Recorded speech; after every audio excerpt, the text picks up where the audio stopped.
তাহলে প্রথমে আমরা আসব কোষ চক্র। তাহলে কোষ চক্রকে ইংরেজিতে আমরা বলবো সেল সাইকেল। কি বলবো? Cell cycle. খুব সিম্পল, সহজ করে একবারে আমরা চিন্তা করব কি না, একটা কোষ যেটা বিভাজিত হবে তার নাম হচ্ছে মাতৃকোষ। কি বলবো? মাতৃকোষ। কি বলবো? তাহলে মাতৃকোষ বিভাজিত হবে, বিভাজিত হয়ে কি তৈরি করবে? অপত্য কোষ তৈরি করবে। সেই অপত্য কোষটা আবার পুনরায় কি হবে? মাতৃকোষ হবে, আবার সে বিভাজিত হবে। তার মানে আমি কি দেখলাম? মাতৃকোষটা একবার অপত্য কোষ হচ্ছে, অপত্য কোষটা আরেকবার মাতৃকোষ হচ্ছে। এই তো মোট মদ্দা কথাটা, তাই না? তাহলে আমরা কি দেখলাম? মন দিয়ে দেখো তো, একটা কোষ মাতৃকোষ, যাকে আমরা ইংরেজিতে বলবো মাদার সেল বা ম্যাচিওর সেলও বলতে পারি। তাহলে আমরা একে বলছি মাতৃকোষ।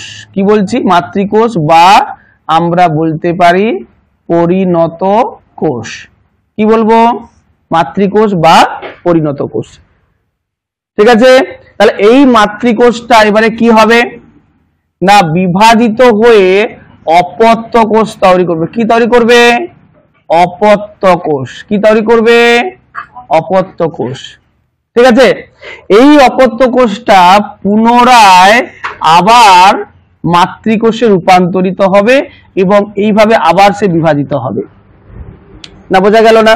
আমি কি বললাম আবার বলছি, যে চক্রাকার পদ্ধতি, এটা তো চক্রাকার পদ্ধতি, তাহলে যে চক্রাকার পদ্ধতিতে একটি মাতৃকোষ বা পরিণত কোষ বিভাজিত হয়ে অপত্য কোষ তৈরি করে এবং অপত্য কোষ পুনরায় মাতৃকোষে রূপান্তরিত হয়, তাকে কি বলবো? কোষ চক্র। তাহলে এখানে কটা ধাপ দেখতে পাচ্ছি? দুটো ধাপ। একবার মাতৃকোষ অপত্য কোষ হচ্ছে, আর একবার অপত্য কোষ মাতৃকোষ হচ্ছে। না বোঝা গেল না? তার মানে এখানে কটা ধাপ দেখতে পাচ্ছি আমরা? দুটো। তাহলে এই দুটো ধাপকে দেখো, লক্ষ্য করো। তার মানে এই একটা ধাপ, এই একটা ধাপ, আর এই একটা ধাপ। তাহলে এই ধাপটাকে আমরা বলবো বিভাজন দশা। কি বলবো? বিভাজন দশা, বা আমরা বলি এম ফেজ। কি বলবো আমরা? M phase. তাহলে বুঝতে পেরেছো? তাহলে যখন মাতৃকোষটা অপত্য কোষ হচ্ছে তখন তাই কি বলবো? বিভাজন দশা। কি বলবো? ক্লিয়ার? এবারে লক্ষ্য করো, একটি অপত্য কোষ সে খেয়ে দিয়ে বড় হবে, বড় হওয়ার সময় যে ফেজটা, তাকে বলবো আমরা ইন্টারফেজ। কি বলবো আমরা? ইন্টারফেজ, বা বাংলায় যদি বলা হয় বিশ্রাম দশা। ইন্টারফেজ বা বিশ্রাম দশা। ক্লিয়ার হলো কি হলো না? তাহলে আমরা কটা ফেজ দেখতে পেলাম? কি কি ফেজ দেখতে পেলাম? এম ফেজ বা বিভাজন দশা, আর একটা ইন্টারফেজ বা বিশ্রাম দশা। ক্লিয়ার হয়েছে কি হয়নি? এইবারে তোমরা সবাই জানো যে আমরা ইন্টারফেজকে ভাগ করব তিন ভাগে। ক ভাগে ভাগ করব? কি কি? G1 phase, S phase, G2 phase. কি বলছি দেখো ভালো করে। তাহলে বিশ্রাম দশা বা ইন্টারফেজকে আমরা ক ভাগে ভাগ করেছি? তিন ভাগে। G1 phase, S phase, G2 phase. তাহলে এইখান থেকে শুরু করে এই পুরো যে ফেজটা, তার নাম কি? ইন্টারফেজ। আগে লিখেছিলাম। তাহলে ইন্টারফেজের কটা উপদশা আছে? কি কি? G1, S, G2। বোঝা গেল কি গেল না? গেছে? এইবারে চলে এসো, এর পরে যে দশাটা তার নাম কি? বলো, এই দশার নাম কি? এম ফেজ বা বিভাজন দশা। সেই বিভাজন দশাটা তোমরা নিশ্চয়ই পড়েছো। প্রথমে নিউক্লিয়াসের বিভাজন হবে, তারপরে সাইটোকাইনেসিস মানে সাইটোকাইনেসিস ঘটবে, মানে সাইটোপ্লাজম বিভাজিত হবে। তাহলে প্রথমে কে ভাগ হবে? নিউক্লিয়াস। তারপরে কে ভাগ হবে? সাইটোপ্লাজম ভাগ হবে। ক্লিয়ার হয়েছে? তার মানে নিউক্লিয়াসের বিভাজনকে কি বলেছিলাম? ক্যারিওকাইনেসিস। আর সাইটোপ্লাজম বিভাজনকে কি বলবো? সাইটোকাইনেসিস। তাহলে বিভাজনেরও দুটো ভাগ আছে। তাহলে বিভাজন দশার কটা ভাগ আছে? দুটো। কি কি ভাগ আছে বলেছি বলো? Karyokinesis, cytokinesis. একবারে ঠিক। তাহলে আমরা এই যে ভাগটা, একে আমরা বলছি ক্যারিওকাইনেসিস। কি বলছি? ক্যারিওকাইনেসিস। আর এটাকে কি বলবো? সাইটোকাইনেসিস। আর দুটোকে একসঙ্গে কি বলবো? বিভাজন দশা। কি বলছি আমরা? বিভাজন দশা, বা নাম কি দিয়েছিলাম? M phase. একবার ঠিক। এইবারে ক্যারিওকাইনেসিস কে আমরা কটি ভাগে ভাগ করেছিলাম? Prophase, metaphase, anaphase, telophase. তাহলে দেখো মন দিয়ে, তাহলে আমরা এই ক্যারিওকাইনেসিস কে ভাগ করব, বা ক্যারিওকাইনেসিসের দশা বলতে আমরা কি বুঝবো? চারটি দশা। কি কি? Prophase, metaphase, anaphase and telophase. তার মানে ক্যারিওকাইনেসিসের কটা ফেজ আছে? কি কি? Anaphase, telophase. এবারে আমাকে বলো, তাহলে একটা কোষ চক্রের সম্পূর্ণ দুটো ভাগে ভাগ করেছিলাম একেবারে ফার্স্টে। একটাকে বলছি বিভাজন দশা, আর একটাকে বলছি ইন্টারফেজ বা বিশ্রাম দশা। এইবারে ইন্টারফেজ কে আমরা কি বলেছি? তিনটে ভাগে ভাগ করেছি। G1 বলেছি, S বলেছি, G2 বলেছি। আর বিভাজন দশায় কবে ভাগ করেছি আমরা? দুভাগে, ক্যারিওকাইনেসিস এন্ড সাইটোকাইনেসিস। ক্যারিওকাইনেসিসে চারটি দশা আছে: প্রোফেজ, মেটাফেজ, অ্যানাফেজ, টেলোফেজ। বোঝা গেল কি বললাম? তার মানে একটা কোষ যখন ছোট অবস্থায় আছে, সে বড় হলো, বড় হয়ে বিভাজিত হলো, বিভাজিত হয়ে আবার ছোট হলো, সেই ছোটটা আবার বড় হবে, আবার বিভাজিত হবে। তাহলে এইভাবে চক্রাকারে চলতেই আছে, চলতেই আছে, চলতেই আছে, যতক্ষণ না পর্যন্ত কোষটা মারা যাচ্ছে, ততক্ষণ পর্যন্ত সেটা বিভাজিত হতে আছে। ক্লিয়ার? এইবারে আমরা চলে যাব কি, এটা আমি দেখলাম একটা ছবির মাধ্যমে, ঠিক আছে?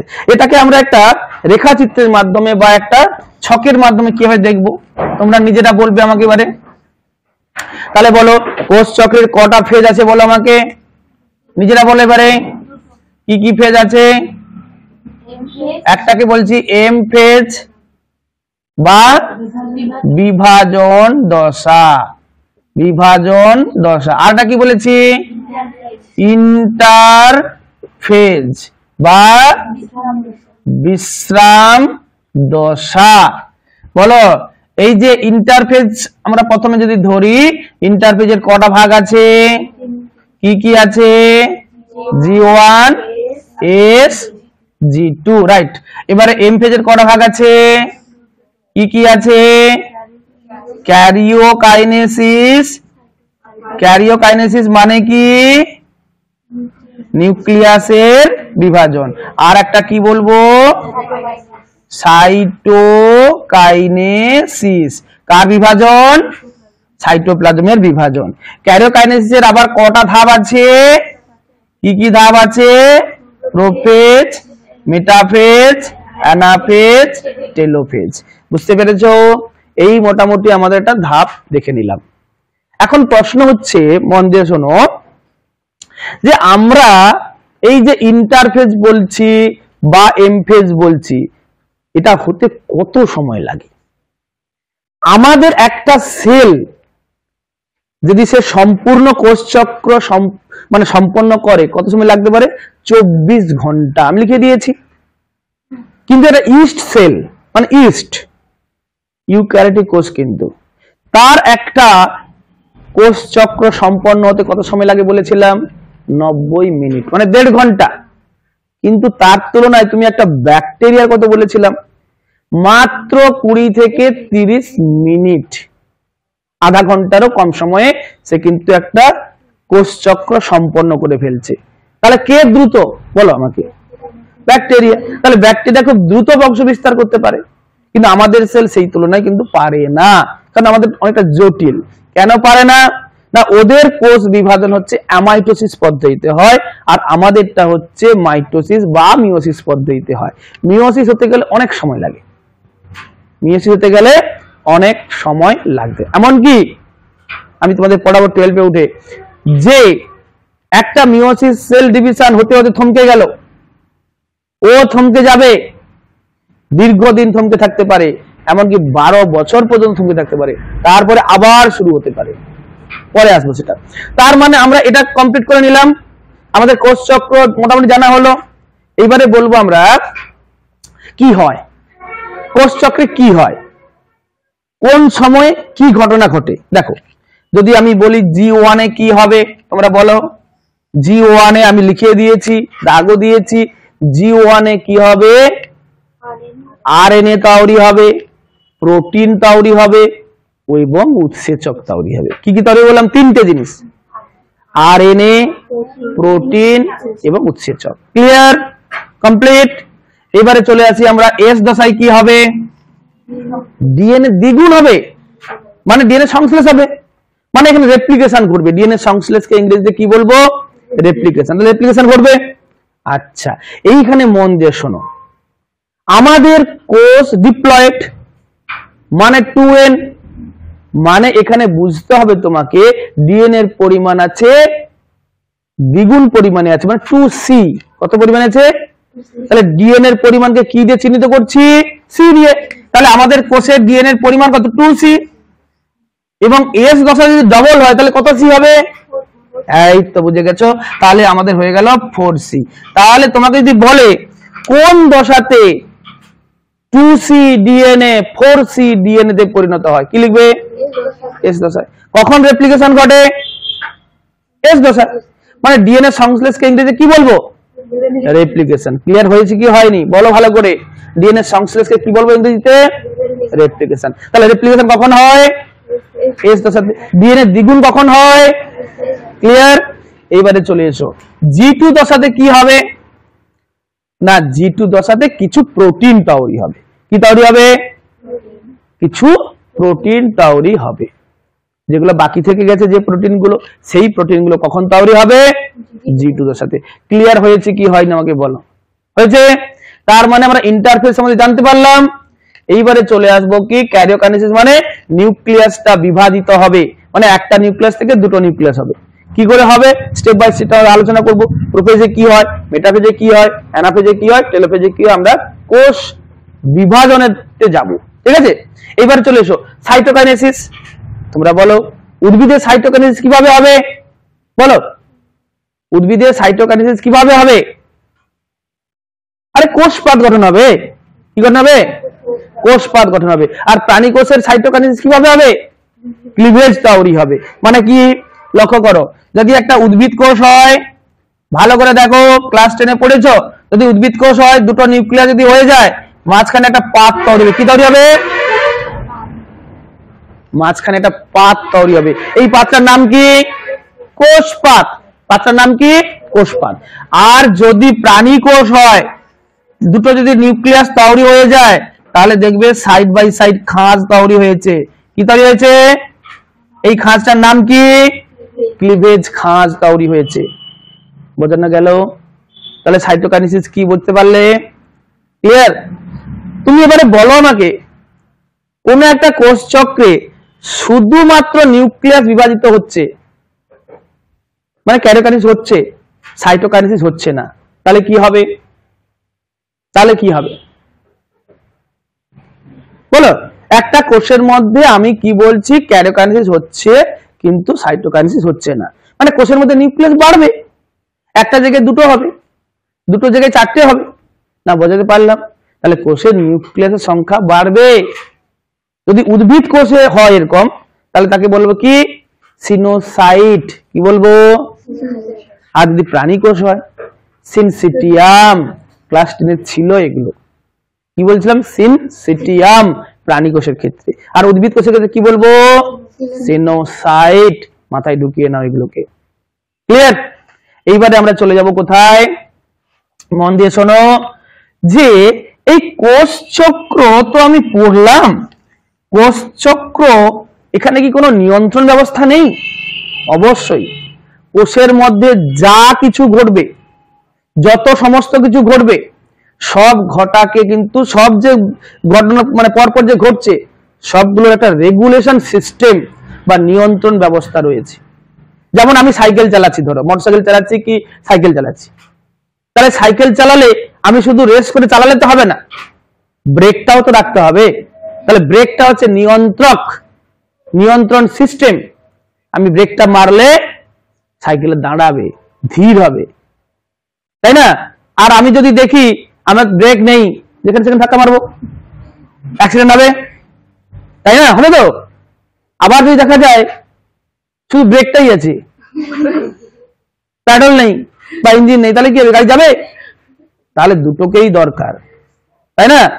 তাহলে নিয়ন্ত্রণ ব্যবস্থা মানে হচ্ছে তোমাকে যেমন চালাতে হবে সেটাকে, তাকে বন্ধ করার সিস্টেমও রাখতে হবে, মানে সুইচ অফ এবং সুইচ অন এই দুটো ঘটনা রাখতে হবে।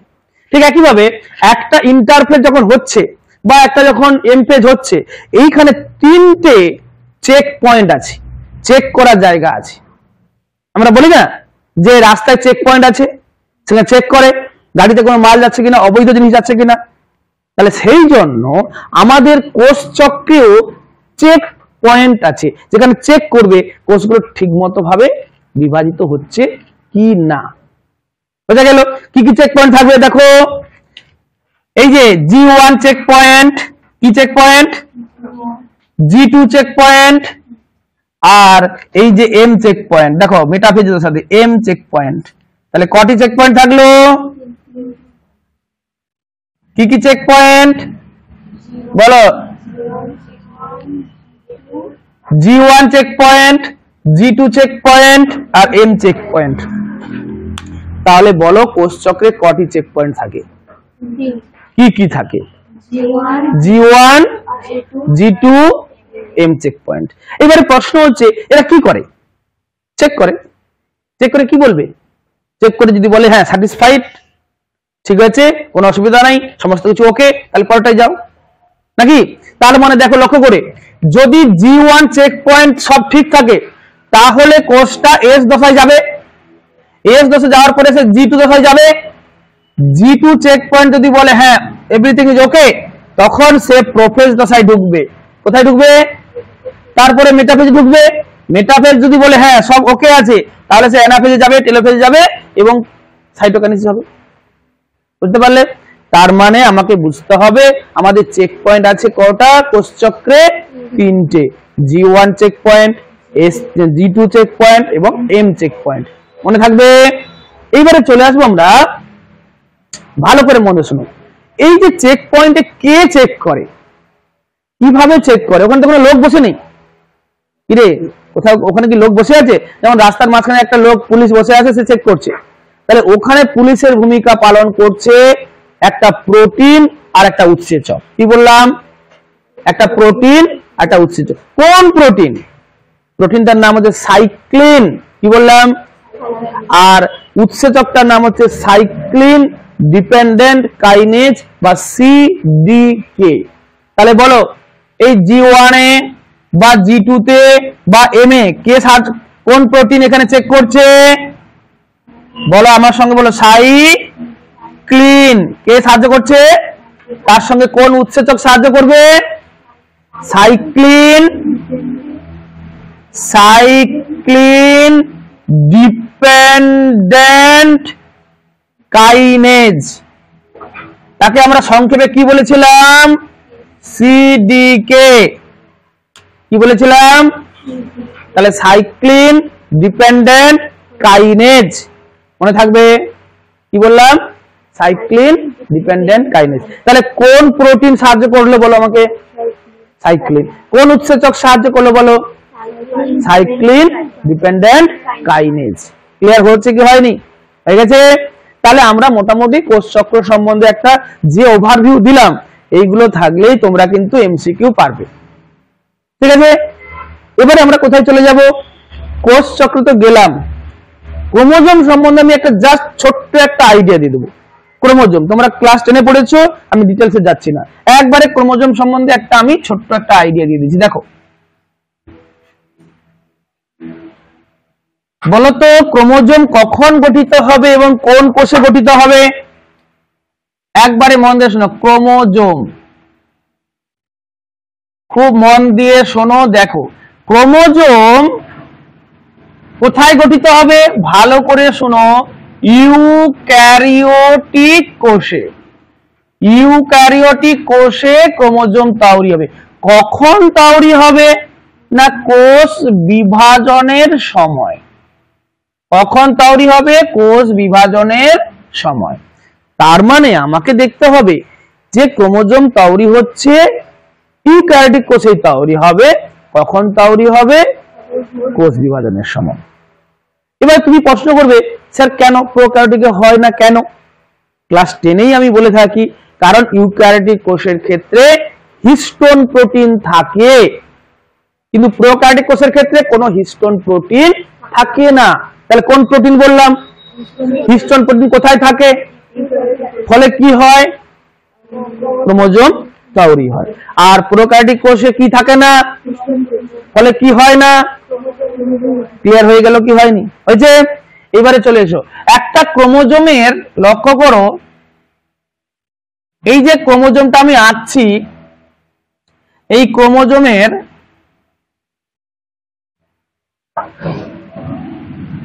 ওপাশটাই যাই, তাহলে তোমাদের বুঝতে সুবিধা হবে।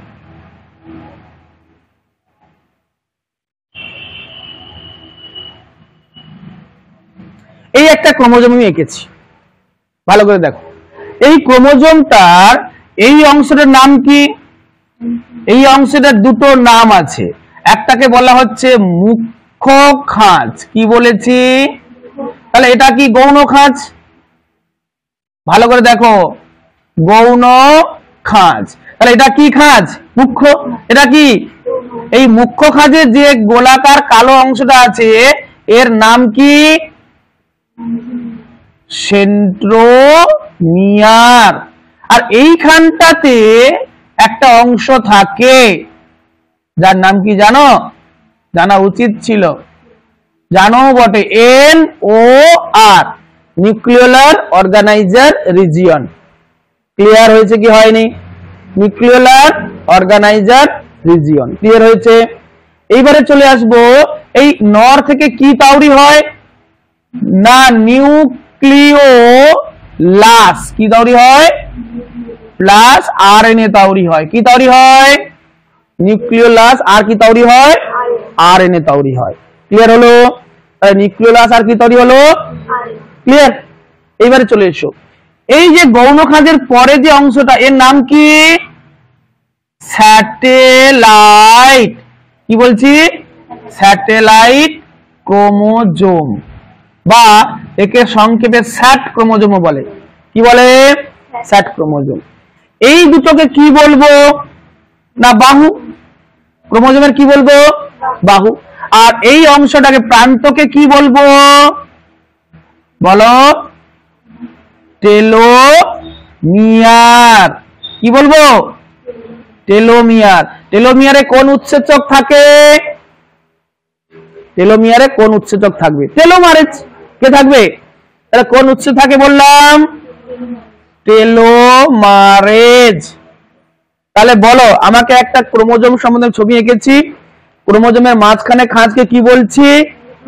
তারপরে খাঁজকে কি বলেছি? মুখ্য খাঁজে কে থাকে? গৌণ খাঁজে কে থাকে? গৌণ খাঁজের থেকে নর্থে কি তৈরি হয়? নিউক্লিওলাস আর RNA তৈরি হয়। গৌণ খাঁজের পরের গোল অংশের নাম কি? বা স্যাট ক্রোমোজোম। আচ্ছা, মুখ্য খাঁজের দুপাশের যে দুটো অংশ আছে কি বলবো তাকে? বাহু। ক্রোমোজোমের বাহু। আর বাহুর শেষ প্রান্তকে কি বলছি? টেলোমিয়ারে কোন উৎসেচক আছে? পরিষ্কার হয়ে গেল। এইবারে চলে আসবো, এই সেন্ট্রোমিয়ারের দুপাশে লক্ষ্য করো, এই সেন্ট্রোমিয়ারের দুপাশে দুটো চাকতির মতো অংশ থাকে। কি থাকে? সেই দুটো অংশ কি বলে বলো তো?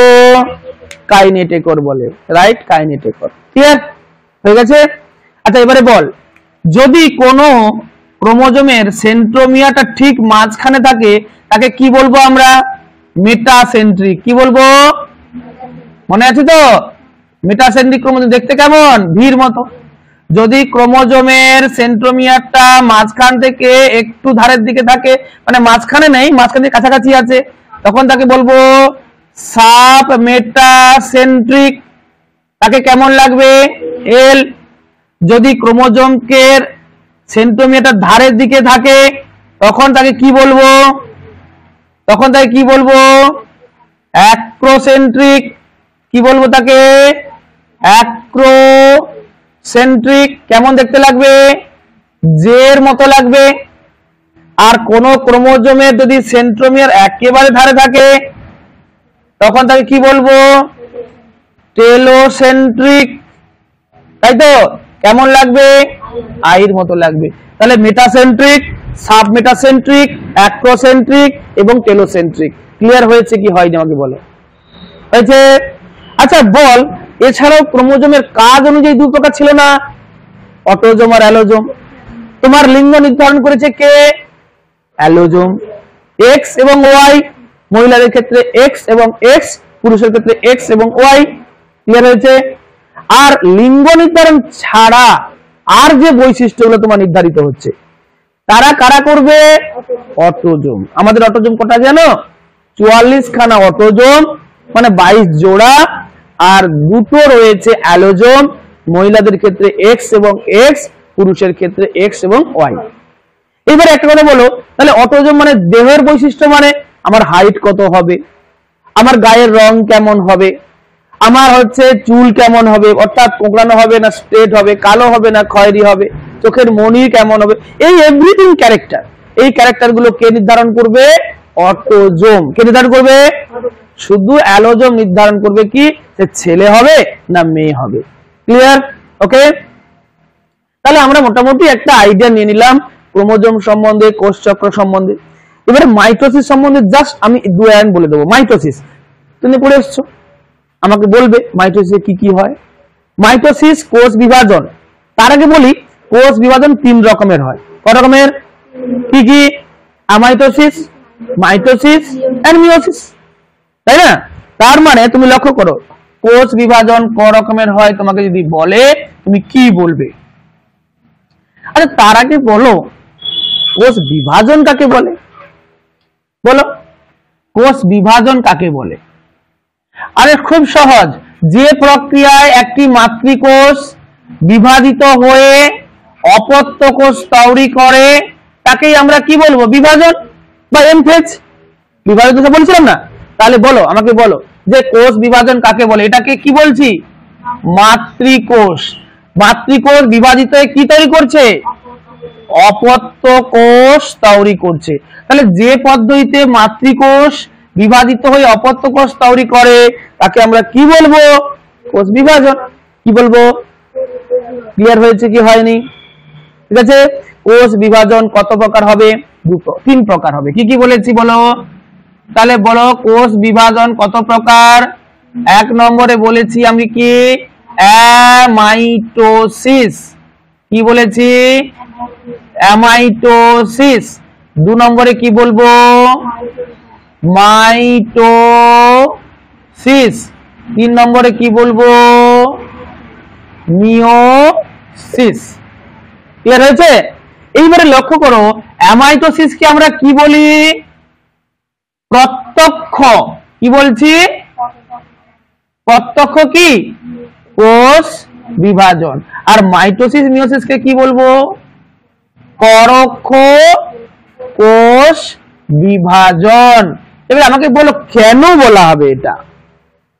আমাকে বলো কেন আমি মাইটোসিসকে বলছি যে, বা মাইটোসিস আর মিয়োসিসকে বলছি পরোক্ষ, কেন মাইটোসিসকে বলছি প্রত্যক্ষ? ভালো করে মনে শোনো, দুটো পয়েন্ট বলবো আমি। একটা পয়েন্ট হচ্ছে মাইটোসিসের ক্ষেত্রে বা মিয়োসিসের ক্ষেত্রে বেনতন্তু তৈরি হবে এবং ক্রোমোজোম তৈরি হবে। কি বললাম? কিন্তু অ্যামাইটোসিসের ক্ষেত্রে কি বলবো? হবে না, বেনতন্তুও তৈরি হবে না, ক্রোমোজোমও তৈরি হবে না। তার মানে নিউক্লিয়াসটা সরাসরি একটা ছিল, মাঝখানে ভাগ হয়ে দুটো হয়ে গেল। তাহলে সরাসরি মানে কি বোঝাবো? ডাইরেক্ট। তাহলে মানে বুঝতে হবে তোমাকে যে যখন একটা কোষের নিউক্লিয়াস এবং সাইটোপ্লাজম বেনতন্তু তৈরি না করে, ক্রোমোজোম তৈরি না করে সরাসরি ভাগ হয়ে যাচ্ছে, তখন তাকে আমরা বলছি অ্যামাইটোসিস। সেই জন্য তাকে আমরা বলছি ডাইরেক্ট সেল ডিভিশন। কিন্তু যখন আমি দেখছি মাইটোসিস বা মিয়োসিস, তখন দেখছি এখানে এরকম কিছু হচ্ছে না, আর কঠিন। এখানে বেনতন্তু তৈরি হচ্ছে, ক্রোমোজোম তৈরি হচ্ছে। তার মানে এটা কিন্তু প্রত্যক্ষ হচ্ছে না, সরাসরি হচ্ছে না, এখানে স্টেপ বাই স্টেপ হচ্ছে, যেটাকে আমরা বলবো পরোক্ষ কোষ বিভাজন। তাহলে তোমাকে যদি প্রশ্ন করে কোষ বিভাজন কত প্রকার ও কি কি, তুমি 3 প্রকার বললেও সঠিক, 2 প্রকার বললেও সঠিক। তুমি 2 প্রকারে কি বলবে? প্রত্যক্ষ কোষ বিভাজন, পরোক্ষ কোষ বিভাজন। পরোক্ষ কোষ বিভাজনকে ভাগ করবে দু ভাগে, একটা মাইটোসিস, একটা মিওসিস। এটাও করতে পারো, অথবা তুমি বলতে পারো কোষ বিভাজন তিন প্রকার, একটা বলে অ্যামাইটোসিস, 2 নম্বরে মাইটোসিস, 3 নম্বর মিওসিস। ক্লিয়ার হয়ে গেল কিনা? এবার আমি লিখিয়ে দিয়েছি অ্যামাইটোসিস কোথায় হয়। অ্যামাইটোসিস ব্যাকটেরিয়াতে হবে, ইস্টের মধ্যে হবে, অ্যামিবার মধ্যে হবে। এগুলো টেনে পড়েছে বলে আমি আর বিশেষ যাচ্ছি না। 2 নম্বরে মাইটোসিস কোথায় হবে? দেহকোষে হবে, উন্নত উদ্ভিদ বা প্রাণীদের দেহকোষে হবে, যেখানে হচ্ছে ক্ষয়পূরণ, বৃদ্ধি এইগুলো যেখানে যুক্ত রয়েছে সেখানে হবে। তো মিওসিস কোথায় হবে? না, মিওসিসটা হবে যখন রেণু তৈরি হবে। উদ্ভিদের ক্ষেত্রে কি তৈরি হবে? রেণু তৈরি হবে, বা গ্যামেট তৈরি হবে। উদ্ভিদ বা প্রাণী উভয়ের ক্ষেত্রে যখন গ্যামেট তৈরি হবে তখন মিওসিস হবে। কেন বলতো? না, মিওসিসে কি হয়, অপত্য কোষ থেকে অপত্য কোষে তৈরি হয়, সেগুলো সব হ্যাপ্লয়েড। সেগুলো কি? সব হ্যাপ্লয়েড। হ্যাপ্লয়েড মানে কি? আমি জানি আমাদের রেণুও হ্যাপ্লয়েড, আর জনন কোষ, শুক্রাণু এবং ডিম্বাণু সবাই হ্যাপ্লয়েড। তাহলে হ্যাপ্লয়েড তৈরি করতে গেলে কি লাগবে? মিওসিস লাগবে। আরো একটা জিনিস মনে রাখতে হবে তোমাদেরকে, এটা নতুন, আমরা টেনেও পড়িয়েছি আমি বাচ্চাদেরকে, কি না, যে উদ্ভিদগুলো হ্যাপ্লয়েড, ধরো শৈবাল, তাদের জাইগোট তৈরি হওয়ার পর সেই জাইগোটেও মিওসিস হবে। তাকে বলা হয় জাইগোটিক মিওসিস। কি বলা হবে তাকে? তার মানে মিওসিস 3 জায়গায় হতে পারে। একটা হচ্ছে রেণু মাতৃকোষে হতে পারে, 2 নম্বর জনন মাতৃকোষে হতে পারে, 3 নম্বর জাইগোটে হতে পারে। এখানে লিখে দিতে হবে যাদের দেহটা হচ্ছে হ্যাপ্লয়েড, যাদের দেহ হ্যাপ্লয়েড তাদের জাইগোটে মিওসিস হবে। তাহলে মিওসিস 3 প্রকার, কিন্তু মন দিয়ে শুনতে হবে। একটা জাইগোটিক মিওসিস, একটা স্পোরিক মিওসিস, একটা গ্যামেটিক মিওসিস। তাহলে গ্যামেটিক মিওসিসের মাধ্যমে কি তৈরি হবে? গ্যামেট তৈরি হবে। স্পোরিক মিওসিসের মাধ্যমে কি তৈরি হবে? স্পোর তৈরি হবে। আর জাইগোটিক মিওসিসের মাধ্যমে কি তৈরি হবে? হ্যাপ্লয়েড দেহ তৈরি হবে। এটা আমি লিখিয়েও দিয়েছি তোমাদেরকে। হয়েছে? ওকে, এইবারে চলে যাব আমরা যে অ্যামাইটোসিস, মাইটোসিস, মিওসিসের মধ্যে আমি কুইক একটা রিভিশন দেব, সেটা হচ্ছে মাইটোসিস। ভালো করে মন দিয়ে শোনো। আচ্ছা বলো তো আমাকে, সমবিভাজন কাকে বলা হয় আর হ্রাস বিভাজন কাকে বলা হয়? ঠিক, তাহলে আমরা এখন আলোচনা করব কোনটা নিয়ে? মাইটোসিস নিয়ে। তাহলে মানে আমরা এখন আলোচনা করছি মাইটোসিস কোষ বিভাজন। আচ্ছা, মাইটোসিস কোষ বিভাজন হতে গেলে তোমরা জানো যে প্রথমে আমার হতে হবে ক্যারিওকাইনেসিস। কি হতে হবে? ক্যারিওকাইনেসিস। তারপরে কি হবে বলো? সাইটোকাইনেসিস, নাকি? এবারে বলো ক্যারিওকাইনেসিস কটা ধাপে হবে বলো? কি কি ধাপে হবে? Prophase, metaphase, anaphase, telophase. প্রোফেজে কি হবে, অ্যানাফেজে কি হবে, মেটাফেজে কি হবে, টেলোফেজে কি হবে, আমরা সব জানি। আমরা অলরেডি জেনে গেছি, আরেকবার জানবো। প্রোফেজে কি হবে ভালো করে মন দিয়ে শোনো। আমি ছবিগুলো আঁকছি, দেখো। এটা আমি কিন্তু শুধু নিউক্লিয়াসের ছবিটা আঁকছি, ঠিক আছে? নিউক্লিয়াসের বাইরে কিন্তু যে সেল আছে, তো মানে কোষ পর্দা আছে, তার ছবিটা আঁকলে জায়গাটা বেশি লাগবে। আর দুটোই এঁকে দিচ্ছি, দেখো, তাহলে বুঝতে পারবে। নাহলে আর তুই বলবি যে কি হয়ে গেল স্যার। তাহলে প্রোফেজে দেখো, এটা একটা সেল, ভালো করে মন দিয়ে শোনো। তার মধ্যে কি আছে? নিউক্লিয়াস, তার মধ্যে নিউক্লিওলাস, আর কি রয়েছে? ক্রোমাটিন জালক রয়েছে। ভালো করে মন দিয়ে শোনো, দেখো আগে। তার মানে আমি কি দেখলাম? একটা কোষকে দেখলাম, এই কোষটা বিভাজনে সবে ঢুকেছে। তাহলে কি হবে লক্ষ্য করো, প্রোফেজ দশায় কি হবে ভালো করে দেখো। নিউক্লিয়াস থেকে জল বেরিয়ে যাবে। কে বেরিয়ে যাবে? জল বেরিয়ে গেলে নিউক্লিয়াসটা চুপসে যাবে না মোটা হবে? চুপসে যাবে। চুপসে গেলে কি হবে? ক্রোমাটিন তন্তুগুলো কাছাকাছি চলে আসবে। চলে এলে কি হবে দেখো, লক্ষ্য করে ভালো করে দেখো। নিউক্লিয় পর্দাও কিন্তু আছে। এই ক্রোমোজোম ক্রোমাটিন তন্তুগুলো কিসে পরিণত হয়ে গেল? ভালো করে দেখো, কিসে পরিণত হয়েছে? ক্রোমোজোমে পরিণত হয়ে গেল। কিসে পরিণত হলো? তাহলে বোঝা গেছে কি যায়নি? ভালো করে দেখো, দেখতে পাচ্ছ এটা কি ছিল?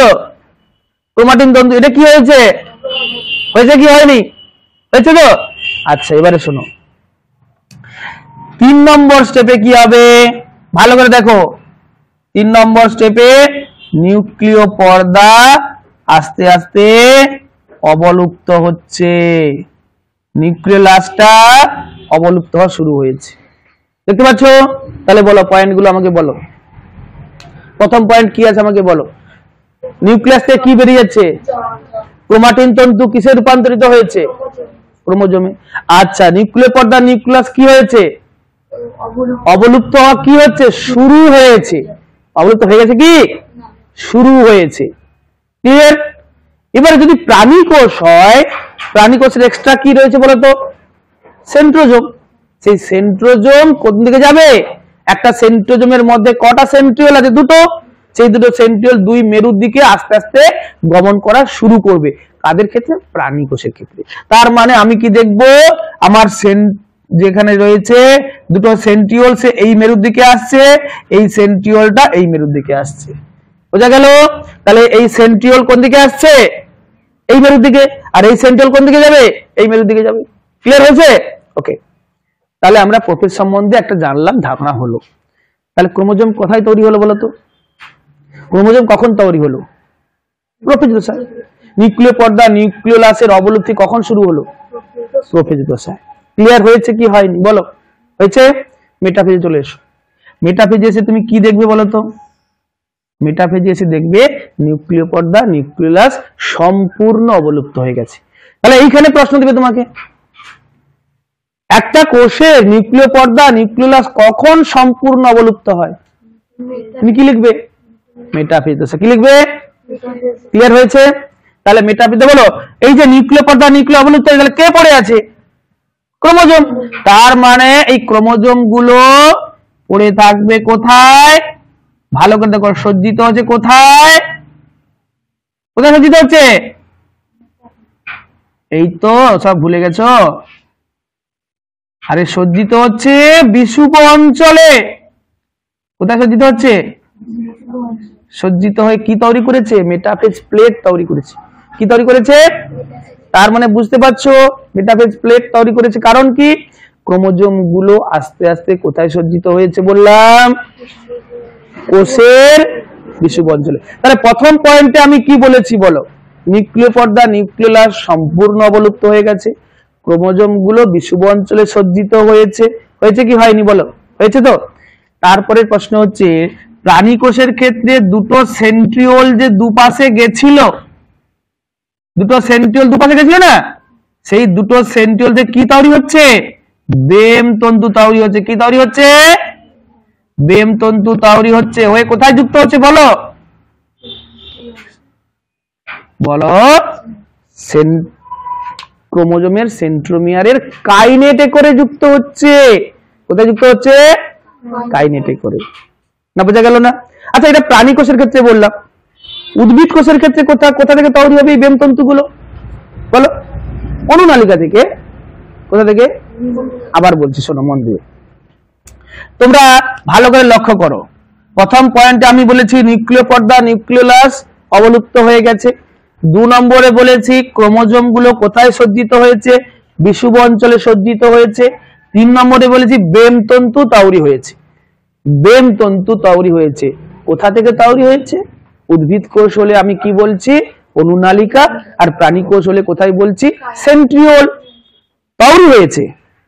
তৈরি হওয়ার পর ওগুলা কোথায় যুক্ত হয়েছে ভালো করে দেখো। আমি একটা ক্রোমোজোমকে বড় করে দেখাচ্ছি, দেখো, লক্ষ্য করো। এই ক্রোমোজোমের এখানে কি রয়েছে? কাইনেটেকর। এখানে কাইনেটেকর। আর বেম তন্তুগুলো কার সঙ্গে যুক্ত হয়েছে? কাইনেটেকরের সঙ্গে যুক্ত হয়েছে। কার সঙ্গে যুক্ত হয়েছে? কাইনেটেকরের সঙ্গে যুক্ত হয়েছে। এটা বোঝা গেল?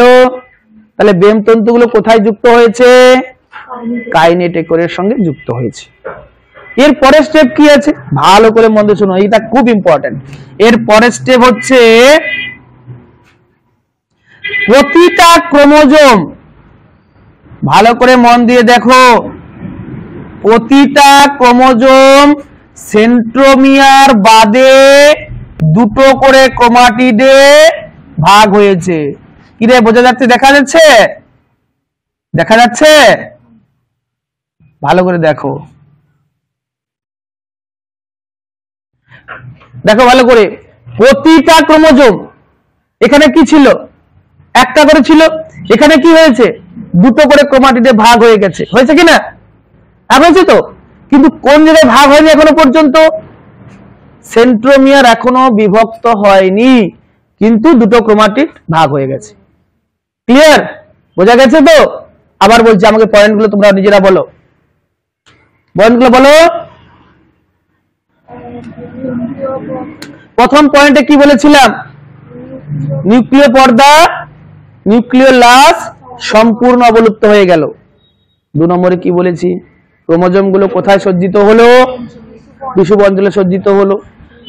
এরপরে ব্যামতন্তু তৈরি হবে, উদ্ভিদ কোষের ক্ষেত্রে কোথা থেকে হবে, আর প্রাণী কোষের ক্ষেত্রে সেন্ট্রিওল থেকে উৎপন্ন হলো, হয়ে গেল।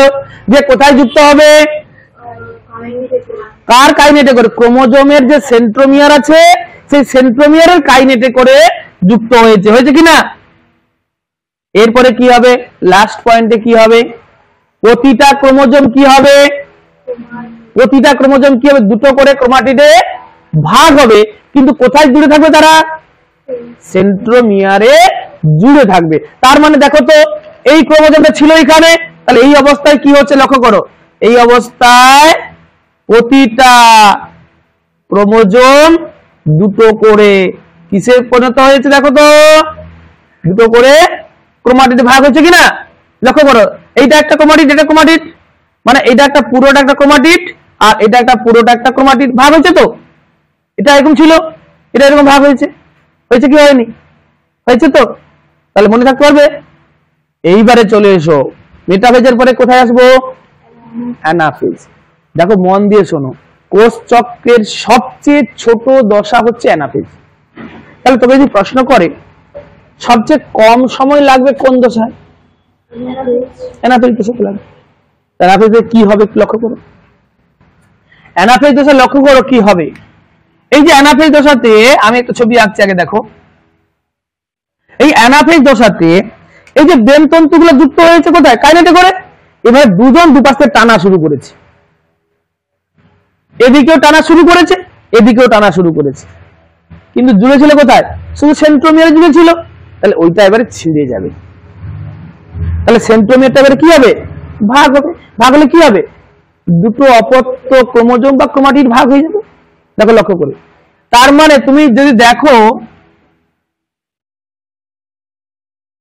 যে এই যে ব্যামতন্তুগুলো না, ব্যামতন্তুগুলো কি হয়েছে, টান মারা শুরু করেছে দুদিক থেকে, দুদিক থেকে টান মারা শুরু করতে কি হয়েছে না, ক্রোমোজোমগুলো ভাগ হয়ে গেছে, ভাগ হয়েছে কিনা, ভাগ হয়ে কি হয়েছে, দুটো ক্রোমাটিডে সম্পূর্ণ ভাগ হয়ে গেছে কিনা, দেখো লক্ষ্য করে, দুটো ক্রোমাটিডে সম্পূর্ণ ভাগ হয়ে গেছে, লক্ষ্য করো, দেখতে পাচ্ছ। তার মানে এটা ছিল, এই অবস্থায় ছিল তো, তাহলে এপাশে টান মারছে, ওপাশে টান মারছে, টান মারলে কি হচ্ছে না, কিছুটা অংশ ছিঁড়ে এদিকে পালিয়ে যাচ্ছে, আর কিছুটা অংশ ছিঁড়ে এদিকে পালিয়ে যাচ্ছে, যাচ্ছে কিনা। তার মানে দুটো ক্রোমাটিডে ভাগ হয়ে গেল। তাহলে প্রতিটা ক্রোমোজোম কটা ক্রোমাটিডে ভাগ হয়ে গেল, দুটো ক্রোমাটিড। এই ক্রোমাটিডে বলতে পারি, বা আমি বলতে পারি অপত্য ক্রোমোজোম, কি বলতে পারি, কিন্তু কখনোই ক্রোমোজোম বলবে না, কেন একটা ক্রোমোজোম ভাগ হয়ে দুটো অপত্য ক্রোমোজোম বলতে পারো বা ক্রোমাটিড বলতে পারো, কিন্তু কখনোই বলবে না দুটো ক্রোমোজোম বলে, পরে বলবে। আর এই সময় দেখো, লক্ষ্য করে দেখো তো, এই সময় যখন ক্রোমোজোম গুলো যাচ্ছে, তখন ক্রোমোজোম গুলো কেমন, ভি হতে পারে, ক্রোমোজোম গুলো এল আকৃতি হতে পারে, ক্রোমোজোম গুলো জে আকৃতি হতে পারে, ক্রোমোজোম গুলো আই আকৃতি হতে পারে। তাহলে বলো, আমরা যে বলি মেটাসেন্ট্রিক ক্রোমোজোম ভির মতো দেখতে, কখন দেখতে পাবে তুমি, অ্যানাফেজ দশা দেখতে পাবে। কখন দেখতে পাবে, অ্যানাফেজ দশা দেখতে পাবে। না বোঝা গেল না। এইখানে অনেকগুলো প্রশ্ন আমি বলে গেলাম। প্রথম কথা, সবচেয়ে কম সময় লাগে কোন দশাতে, অ্যানাফেজ দশাতে। তোমাকে যদি বলে একটি ক্রোমোজোম ভাগ হয়ে কখন দুটি ক্রোমাটিডে পরিণত হয় বা দুটি ক্রোমোজোমে পরিণত হয়, তুমি কি বলবে, অ্যানাফেজ দশাতে। আচ্ছা এবারে দেখো তো, এই অ্যানাফেজ দশাতে ক্রোমোজোম গুলোতে উপর দিকে উঠে যাচ্ছে, মানে ক্রোমোজোম গুলো ধারের দিকে আস্তে আস্তে চলে যাচ্ছে, একে কি বলবো, অ্যানাফেজীয় চলন। কি বলবো আমরা, মনে থাকবে, কি বলবো তাকে আমরা, অ্যানাফেজীয় চলন। ক্লিয়ার। বোঝা গেল? এইবারে চলে এসো টেলোফেজ। এইবারে আমরা টেলোফেজে যাব। টেলোফেজে কি হবে না, প্রোফেজে যা যা ঘটেছিল টেলোফেজে তার বিপরীত ঘটনাগুলো ঘটবে। প্রোফেজে যা যা ঘটেছিল তার বিপরীত ঘটনা ঘটবে। কি ঘটবে দেখো তো মন দিয়ে। এই যে ক্রোমোজোম গুলো যখন মেরুর দিকে চলে এলো তখন ক্রোমোজোম গুলো জট খুলে গেল। জট খুলে কি হয়ে গেল? ক্রোমাটিন তন্তু হয়ে গেল। কি হয়ে গেল? ক্রোমাটিন তন্তু হয়ে গেল। ক্লিয়ার হয়েছে কি হয়নি? এবারে ক্রোমাটিন, এই যে ক্রোমাটিন তন্তু খুলে গেল, নিউক্লিয় পর্দার সৃষ্টি হলো। কি সৃষ্টি হলো? আর হবে নিউক্লিওলাস। কি হয়ে গেল? আর নিউক্লিয়াসের ভিতরে জল ঢুকলো। কে ঢুকলো? তুমি দেখো প্রোফেজে কি বলেছিলাম, প্রোফেজে বলেছিলাম জল বেরিয়ে গেছিল, এখানে জল ঢুকলো। 2 নম্বরে বলেছিলাম কি ক্রোমাটিন তন্তুগুলো ক্রোমোজোম হয়েছিল, এখানে বললাম ক্রোমোজোম গুলো ক্রোমাটিন তন্তু হলো। এখানে বলেছিলাম নিউক্লিয় পর্দা নিউক্লিয় অবলুপ্ত হচ্ছিল, এখানে বললাম নিউক্লিয় পর্দা নিউক্লিয়াস তৈরি হলো। কিনা বিপরীত ঘটনা কিনা? তার মানে আমরা বলছি প্রোফেজে যা যা ঘটবে তার বিপরীত ঘটনাগুলো ঘটবে কোথায়? টেলোফেজে। কোথায় ঘটবে? ক্লিয়ার হয়েছে? তাহলে আমরা প্রোফেজ, মেটাফেজ, অ্যানাফেজ, টেলোফেজ সম্বন্ধে ক্লিয়ার হলাম কি হলাম না? হলাম তো। এইবারে চলে আসবো সাইটোকাইনেসিস। কোথায় আসবো? আমি বলে দিয়েছি সাইটোকাইনেসিস, আগে একবার বলেছি আবার বলছি। ধরো একটা উদ্ভিদ কোষ, এটা একটা উদ্ভিদ কোষ, তাই তো? উদ্ভিদ কোষে ক্যারিওকাইনেসিস হলে কি হলো? দুটো নিউক্লিয়াস হয়ে গেল। এইবারে আমাকে বলো কোষপাত তৈরি হচ্ছে। কি তৈরি হচ্ছে? দেখতে পাচ্ছিস তো কোষপাত তৈরি হচ্ছে। তার মানে দেখো লক্ষ্য করে, কোষপাত তৈরি হচ্ছে কোন দিক থেকে কোন দিকে? ভালো করে মনে শোনো, কেন্দ্র থেকে ধারের দিকে, মানে পরিধির দিকে। আর একটা প্রাণী কোষ যদি হয়, ভালো করে লক্ষ্য করো, দুটো নিউক্লিয়াস ছিল, মানে ক্যারিওকাইনেসিস কমপ্লিটেড। এরপরে কি হবে? এই দুদিক থেকে কি হবে? খাঁজ তৈরি হবে। কি তৈরি হবে? খাঁজ তৈরি। এই দুটো খাঁজ জুড়ে গেলে তখন কি হবে? দুটো নিউক্লিয়াস হয়ে গেল বা দুটো কোষ হয়ে গেল। খাঁজ জুড়ে গেলে কি হবে? দুটো কোষ হয়ে গেল। ভালো করে মন দিয়ে শোনো, যতক্ষণ না সাইটোকাইনেসিস কমপ্লিট হচ্ছে ততক্ষণ আমি কি বলবো? কোষ বিভাজন হয়ে গেছে। কোষটা বিভাজন হলো না, সাইটোকাইনেসিস হলে তবে কোষটা বিভাজিত হবে। তাহলে তোমাকে যদি বলে কোষ বিভাজন এর সময় যদি ক্যারিওকাইনেসিস ঘটে, সাইটোকাইনেসিস না ঘটে, তাহলে তুমি কি তাকে কোষ বলবে? অবশ্যই নয়, কারণ ওখানে কোষ বিভাজিত হচ্ছে না, মানে দুটো কোষ তৈরি হচ্ছে না, অপত্য কোষ তৈরি হচ্ছে না। অপত্য কোষ তৈরি হচ্ছে না মানে কি? কোষণ হয়নি, কোষের মধ্যে নিউক্লিয়াস সংখ্যা বেড়ে যাবে। ক্লিয়ার? এই পর্যন্ত বইতে দেখো একবার, তারপরে বইতে বা খাতায় যা লিখিয়েছি দেখো, এরপরে মিয়োসিসে যাব আমরা, দেখে নাও।